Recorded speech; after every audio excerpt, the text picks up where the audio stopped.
ಬೆಂಗಳೂರಿನ ಕೋರ್ಟ್ ಹಾಲ್ಗೆ ನುಗ್ಗಿ ನಟ ದರ್ಶನ್ ಮತ್ತು ಪವಿತ್ರ ಗೌಡಗೆ ಮರಣದಂಡನೆ ಶಿಕ್ಷೆಯನ್ನು ಕೊಡಿ ಎಂದ ಅನಾಮಿಕ.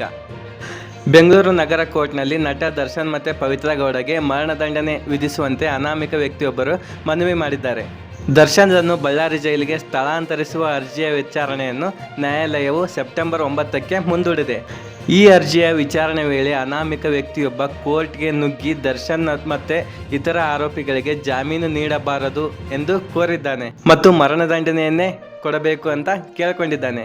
ಮತ್ತೆ ತಾನು ಆ ಅನಾಮಿಕ ವ್ಯಕ್ತಿ ರವಿ ಬೆಳಗೆರೆ ಕಡೆಯಿಂದ ಬಂದಿರುವುದಾಗಿ ಆತ ಹೇಳಿಕೊಂಡಿದ್ದಾನೆ. ನ್ಯಾಯಾಧೀಶರು ಅರ್ಜಿಯನ್ನು ಸರ್ಕಾರಕ್ಕೆ ಸಲ್ಲಿಸುವಂತೆ ಸೂಚಿಸಿದ್ದಾರೆ ಎನ್ನಲಾಗಿದೆ. ರೇಣುಕಾಸ್ವಾಮಿ ಕೊಲೆ ಕೇಸ್ನಲ್ಲಿ ಬಂಧನಕ್ಕೀಡಾಗಿರುವ ನಟ ದರ್ಶನ್ ಮತ್ತು ಪವಿತ್ರ ಗೌಡ ಅವರಿಗೆ ಮರಣದಂಡನೆ ಕೊಡಿ ಎಂದು ಅನಾಮಿಕ ವ್ಯಕ್ತಿಯೊಬ್ಬ ಬೆಂಗಳೂರು ನಗರ ಕೋರ್ಟ್ನಲ್ಲಿ ನ್ಯಾಯಾಧೀಶರ ಮುಂದೆ ಮನವಿಯನ್ನು ಮಾಡಿಕೊಂಡಿದ್ದಾನೆ. ನಟ ದರ್ಶನ್ರನ್ನು ಬಳ್ಳಾರಿ ಜೈಲಿಗೆ ಸ್ಥಳಾಂತರಿಸುವುದಕ್ಕೆ ಸಂಬಂಧಪಟ್ಟ ಅರ್ಜಿಯ ವಿಚಾರಣೆ ಬೆಂಗಳೂರು ನಗರದ 64ನೇ ಸೆಷನ್ಸ್ ನ್ಯಾಯಾಲಯದಲ್ಲಿ ನಡೀತಾ ಇತ್ತು. ನಟನ ಪರ ವಾದ ಆಲಿಸಿದ ನ್ಯಾಯಾಧೀಶರು ವಿಚಾರಣೆಯನ್ನು ಸೆಪ್ಟೆಂಬರ್ 9ಕ್ಕೆ ಮುಂದೂಡಿಸ್ತಾರೆ.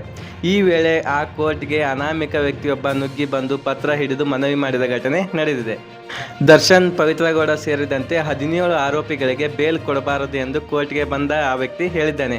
ಆಗ ನ್ಯಾಯಾಧೀಶರು ಯಾರು ನೀವು ಎಂದು ಪ್ರಶ್ನೆ ಮಾಡಿದಾಗ ನಾನು ರವಿ ಬೆಳಗೆರೆ ಕಡೆಯವರು ಎಂದು ಆ ವ್ಯಕ್ತಿ ಉತ್ತರವನ್ನು ಕೊಡ್ತಾನೆ.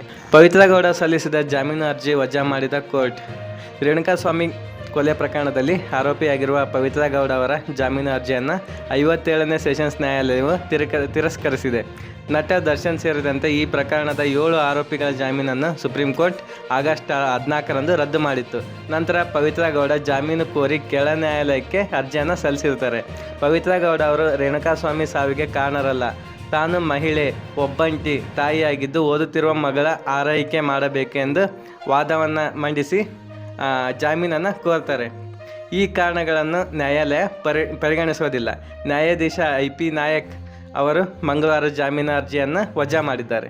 ಪವಿತ್ರ ಗೌಡ ಅವರು ತನ್ನಿಂದ ರೇಣುಕಾಸ್ವಾಮಿ ಮೃತಪಟ್ಟಿಲ್ಲ, ನಾನು ಮಹಿಳೆ ಮತ್ತು ಸಿಂಗಲ್ ಪೇರೆಂಟ್ ಆಗಿದ್ದು ವಿದ್ಯಾಭ್ಯಾಸ ಮಾಡುತ್ತಿರುವ ಮಗಳ ಆರೈಕೆ ಮಾಡಬೇಕು ಎಂದು ಜಾಮೀನಿನಲ್ಲಿ ತಿಳಿಸಿರ್ತಾರೆ. ಆದರೆ ಆ ನ್ಯಾಯಾಲಯವು ಈ ವಾದವನ್ನು ಪರಿಷ್ಕರಿಸೋದಿಲ್ಲ, ತಿರಸ್ಕಾರ ಮಾಡಿಬಿಡುತ್ತೆ.